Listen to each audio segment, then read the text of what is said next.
A worldwide rally against genetically modified food giant Monsanto is being held across the globe. Activists are protesting the use of potentially harmful chemicals in food production, something Monsanto says is the only way to feed the globe's growing population. Hundreds of cities are set to take part in the march across more than 60 countries. RT's Marina Portnaya has this report from New York.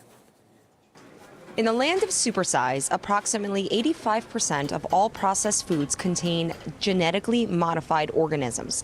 GMO is an acronym that owes its notoriety largely to the agriculture giant Monsanto, a multinational billion-dollar corporation generating global criticism revolving around the safety of its products and growing monopoly over the world's food supply. They're able to patent the genetically modified seeds with a very strong patent, so farmers can only lease the seeds from Monsanto each year, and they can't save the seeds. Researchers have documented dozens of health risks associated with the consumption of modified foods, and the majority of Americans have campaigned for GMO foods to be labeled just like these organic fruits are labeled.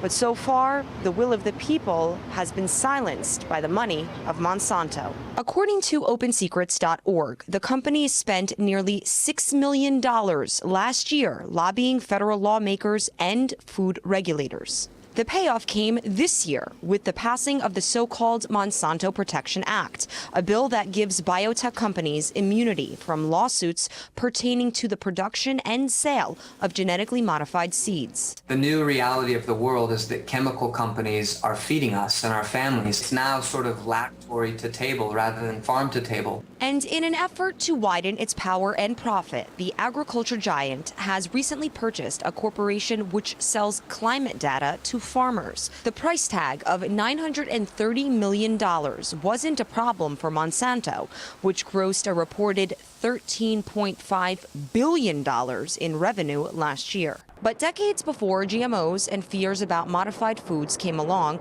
Monsanto was already in business. It helped bring pesticides, Agent Orange, and Terminator seeds to the market. Agent Orange was used by the U.S. military during the Vietnam War, where it's estimated to have killed hundreds of thousands of people.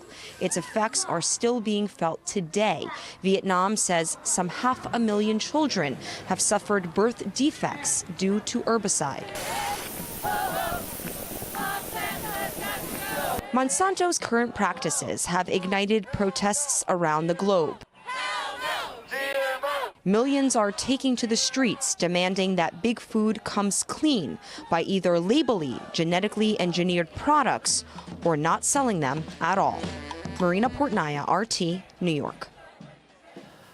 And Monsanto is not the only GM producer causing concern. We spoke to Colin O'Neill, who is Director of Government Affairs at the Centre for Food Safety in the US. He says such companies have the power to pressure governments worldwide to get their products on the market.